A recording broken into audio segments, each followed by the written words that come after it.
The UFO phenomenon really made me question our true reality. I started my channel after becoming convinced of the UFO reality.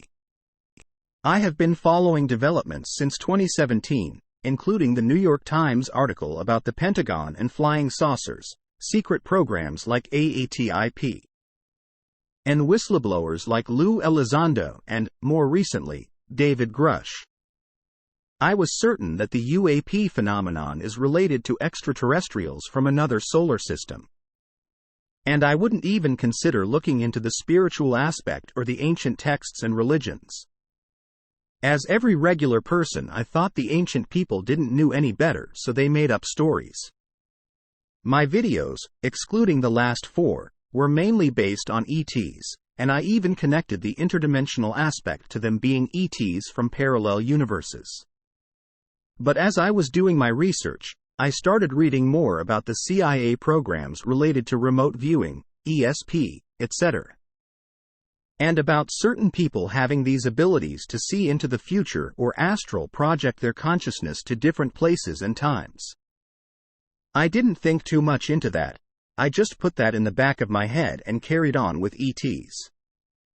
As I was stumbling to other sources, I started seeing some patterns that made me look into the ancient teachings.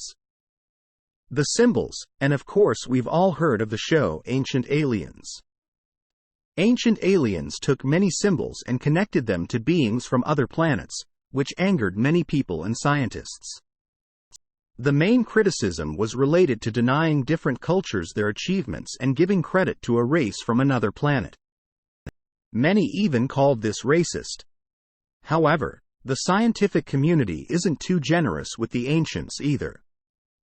While they credit them for marvelous achievements, when it comes to ancient religions, they often say, well, they didn't know any better, so they made up gods. While I was intrigued by this, I didn't put too much thought into it until I stumbled upon books about catastrophism. Such as the censored book Censored by CIA by Chan Thomas, The Adam and Eve Story. A History of Cataclysm. Then I realized that every ancient culture told the same story of these great devastations and floods, such as the flood of Manu in India, the floods in the Epic of Gilgamesh, the flood of Zeus, the destruction of Sodom and Gomorrah, Noah's flood, etc. Every ancient text was talking about the same thing. Then I realized that every religion was deeply connected, as if they were once a single true reality, the primordial tradition. They built similar structures and temples, such as the pyramids and Indian temples. I found many similarities between the Mayan and Indian cultures, which I made a video about. I arrived at a certain conclusion that India and the 4 Vedas were responsible for preserving the knowledge of the lost civilization. Thanks to them, we can learn about what happened in the past. I began connecting some dots between the ancient flying vimanas and UFO cases that were described to have certain hieroglyphic inscriptions on them. In all cases, they were similar to the ancient Paleo-Sanskrit or the Brahmi Tamil script. So great, I said to myself, the UFOs may be remnants of this ancient breakaway civilization that survived the last catastrophic event. So it all made sense to me. Our religions are agricultural religions based on these beings helping us, disguised as gods. These gods gave us seeds, taught us agriculture, alchemy, medicine, etc., as it is in all ancient religions. We are the descendants of the lucky survivors, and they are the elite who prepared themselves for the event. They possessed the technology, etc. Then, some group decided to intermingle with humans, while others were not satisfied, leading to the War of the Gods and the Titans, like in the ancient texts. I even drew a parallel to today's time, with billionaires building bunkers, worrying about the next extinction event, preparing highly sophisticated equipment, and even AI bots that can preserve all human knowledge on local servers without the need of internet.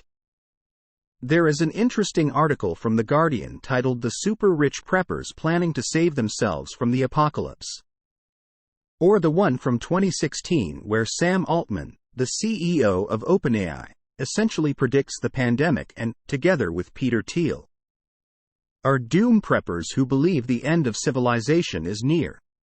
The article is from The New Yorker and is called Sam Altman's Manifest Destiny. They can be the new gods and they will deliver the seeds to the lucky survivors from the Svalbard Global Seed Vault, a bunker located deep inside a mountain on an island near the North Pole. Inside, you can find more than 1 million seeds crucial for human survival in the case of a global disaster. So I thought to myself, this must be it. There are no gods. The aliens are the ancient breakaway civilization with sophisticated technology and have probably solved aging and diseases, etc. Of course, the legends about Shambhala, Agartha, Atlantis, etc. added to my theory. But the phenomenon is weird. It has many faces and includes cryptids such as the Greys, Chupacabras, Bigfoots, etc. A simple explanation would be that they too are part of different races that coexisted and survived alongside humans.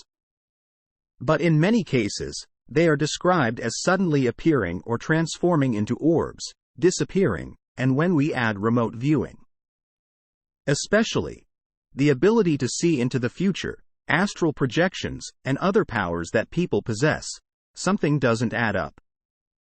And from the CIA, we can see that these programs were successful, and some of the participants showed results that leave no room for doubt. Then I began with the only logical thing. This phenomenon is global, and yet every country is involved in gatekeeping. The only logical reason was to look into the secret societies, and what do they all have in common? The members are politicians and powerful individuals from the private sector. They are all connected, and they have no borders. The truth is only for the initiates who deserve it. But they have one thing in common, and that is symbolism. I realized that they are all connected to the ancient secret societies, such as the Rosicrucians. And the Rosicrucians are connected to the Mithras and the Eleusinian mysteries. These connections lead to the merging of Greek and Egyptian mythology, which in turn leads to the Sumerian epics, but everything is ultimately connected to the ancient Vedas. In other words, everything is connected to awakening the inner force or the Kundalini and opening the portals to the ultimate reality. In Kabbalah, the same force is called Merkaba. So I realized that there is a higher force. I went from a fully materialistic view to a person who believes that the materialistic world is just the tip of the iceberg. But there is something else that I struggle with. I believe the apocalypse, as mentioned in the ancient texts, is really close, possibly within the next 30 to 40 years.